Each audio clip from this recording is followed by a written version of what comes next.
Hello everyone, welcome back to Halloween Treat Week here at Paper Crafting with Paul. And this is day 3. So we've already got quite a bunch of ghostly greetings treat holders already made. Now, despite this being Halloween week, as I said before, these would work equally for birthdays, Christmas times, in Deck the Halls, the new Graphic 45 that's come out at the same time as Ghostly Greetings. But the first 2 days and today are all using the new size of patterns and solids. So up until now, we've been able to make 4 of these treat holders out of each sheet. So we've already made some tall and medium lanterns. We've made some crackers. And today, we're going to go with the lantern shape again. We're going to make them larger. So, of course, these are not going to be any good for loose sweets. They're just going to fall out. But what this was designed for is if you've got little mini bags of sweets, you can drop them in. Now, I've just kept it plain with the patterns of solids because if you're making a lot of them, they're just really quick and easy to churn out. But if you're just making a couple, this is the one to make where you can decorate as well. So I could make this out of black cardstock this time and just use my papers sparingly on top and get them even more. But with this, I'm already getting 2 out of every sheet of my patterns and solids. So as I said, I've just left them plain. So we've already used quite a few of these now. So which one? We've done one with that one. Let's go with, I wish I'd still had some of the cobweb ones left, but I've used all them in my practices because I think I'm just liking them a lot. Let's go for this black one this time then. Is that going to be quite difficult actually to see? Let's go for the spooky writing then. Okay, so this time we're going to place the long edge into our trimmer and cut at 5.5. So you can see we're going to get 2 out of each sheet, and you can choose to have the word side or the plain side. Both will work and look just as nice. So if you're going to, you could do the plain side and then mat and layer some of these on top. So I think we might do that way. So I've got my 8.5 edge along the top, and I've kept the measurements nice and easy again. Every 2 inch, 2, 4, 6, and 8. Then turn it around with that 1/2 inch tab at the top. We're going to score at 3 quarters. So 3 quarters. Then 1 1/4 and 1 3/4. So that's going to make the top of our design or our treat holder. And then I'm going to score at 4.5. That's leaving me a 1 inch tab at the bottom. So when the 1 inch tab meets the 1 inch tab from the opposite sides, it's going to make the 2 inches to seal the bottom. So I'm just going to grab my envelope punch board. I'm going to fold over that 1/2 inch tab that I had. Grab the bone folder which came with the board. And I'm going to put this in. And I'm going to line up the edge or the top bit. So make sure you've got those 3 score lines to the left. You're going to line it up at 1 1/4. So 1 1/4 and punch through the 2 layers. You're then going to fold over the next one,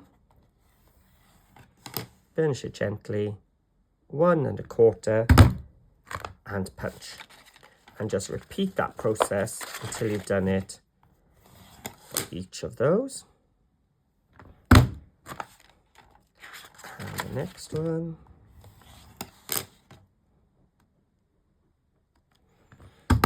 And finally then you've got that single flap, 1 1/4, and exactly same. We're going to do 1 1/4 and punch.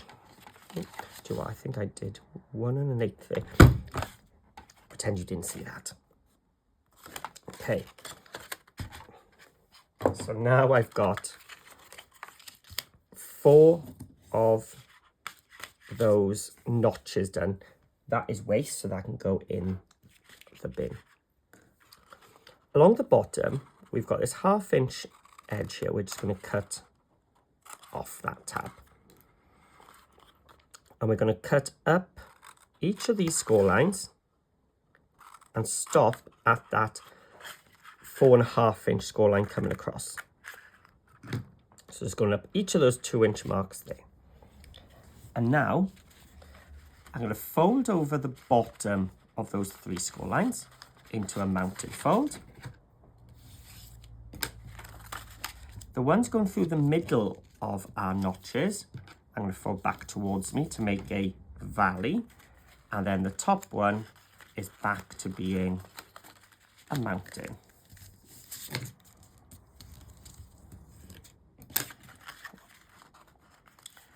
And now, if you want to add some distressing, fold that 1/2 inch tab back and let's fold these ones down so that we can get some ink onto each of these edges.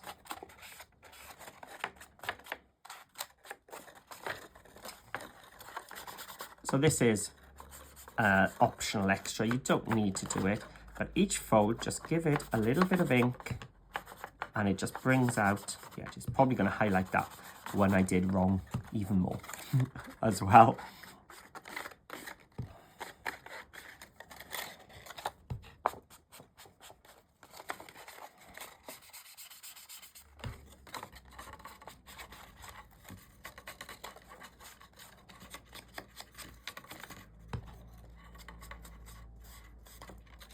And then I think the distressing really does work, especially for Halloween. It gives it a more aged look, doesn't it? There we go. Oh, didn't do this one. Somehow missed the whole bit there. There we go. So now I've got my inside facing me. I'm going to fold over the piece with that 1/2 inch flap. I'm just going to get some glue. I could use tape here if I wanted. I'm going to put glue on the top, around that neck, and getting close to that edge, and the top again. And bringing the other side towards the middle, because it's a 4-sided one. It's going to work fine. There we go. And where I've just got the meeting there, I'm just going to use my ink to hide the glued join. I'm going to turn it upside down and open all the base flaps, and I'm going to put glue all over 2 of the flaps. I'm going to bring the unglued ones together and try and make it a square shape, and then just bring the other 2 over. And then get the 2 and get it inside. And then, because I've used the plain side this time, what I could do with the other sheet is I could cut panels to go on the top and bottom of each side and distress ink those. So it is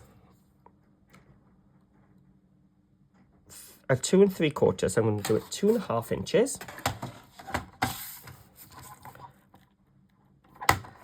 And I know from my score lines they were 2 inches wide. So I'm going to do 1 3/4, 1 3/4, 1 3/4, and 1 3/4. Now this is a non-directional paper because the words are all diagonal and things.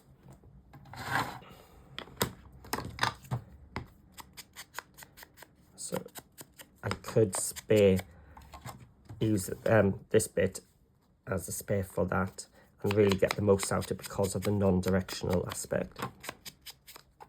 So this is obviously an additional extra. If you've used the pattern side, you've already got this, or if you just want it as the plain burnt red, just keep it as it is, because the original one I just left as is. I hadn't inked this one. This was my practice run, but I could ink it up now.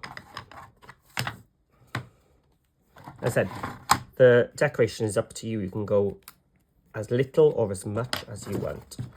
If you do have some white core showing, just get your black ink and it's gone.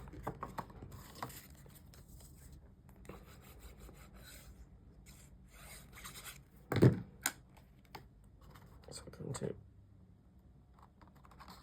stick it as a panel.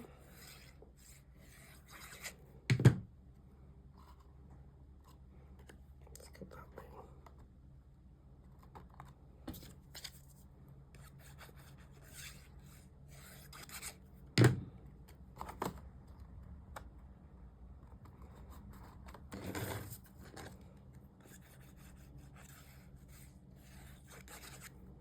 And the last one,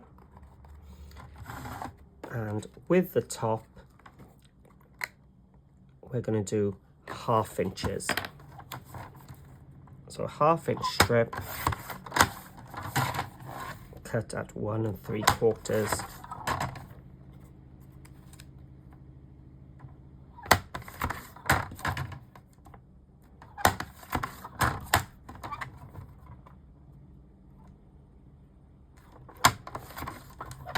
And again, just ink.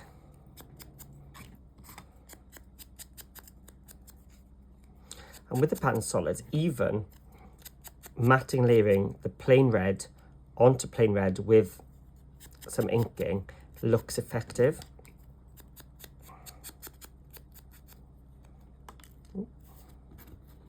Throwing bits away.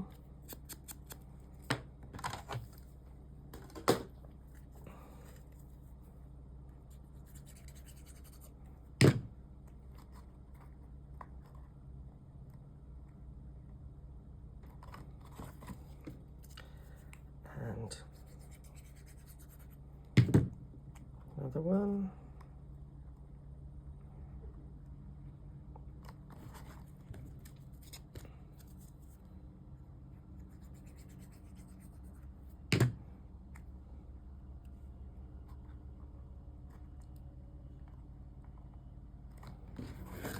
And the last one.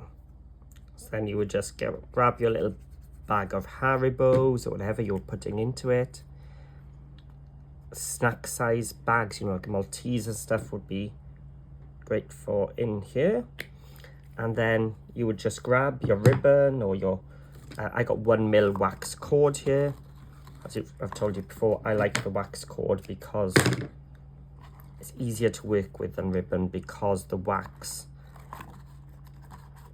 sort of holds itself, and I'm not the best ribbon tire and bow tire, so the wax helps me quite a bit, because when I pull it now it sort of melts onto itself. If I get it through. That's very loose for me today. Let me tighten it up a bit more.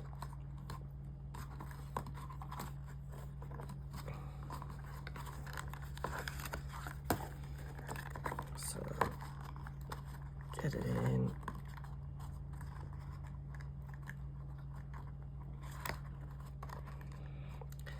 And there we go. And then the wax cord, I can sort of melt it into like a U shape, and I can manipulate it then like so. But there we go. As I said, it can be kept plain, it can be decorated. The joys of the plain one is you could use plain cardstock and make it, and then just use your patterns of solids to decorate. But either way, you can get 2 out of each of the sheets then, because with this one, instead of using pattern solids underneath and on top, I could use a piece of cardstock. So there we go. We have some larger ones now. So for those special trick-or-treaters, for your general ones, you can use the smaller ones. But we have a nice collection coming, and it's all coordinating nicely as well. So having a bowl full of these treat holders ready for those callers is going to be perfect. So if you've enjoyed this one, please, as before, just a little comment and a thumbs up. It does help my channel so much, and your support is really appreciated. So if you can do that, I'd be very thankful. And if you do have a go at some of these, please do share your versions. Christmas, birthdays, Easter, whatever sort of theme these would work for. Share in my Facebook group, Paper Crafting with Paul. I will add links in the description for this video as well to help you find your way. So thank you for watching. As I say, we're halfway through the week now, so join me again tomorrow for another idea. See you all again soon.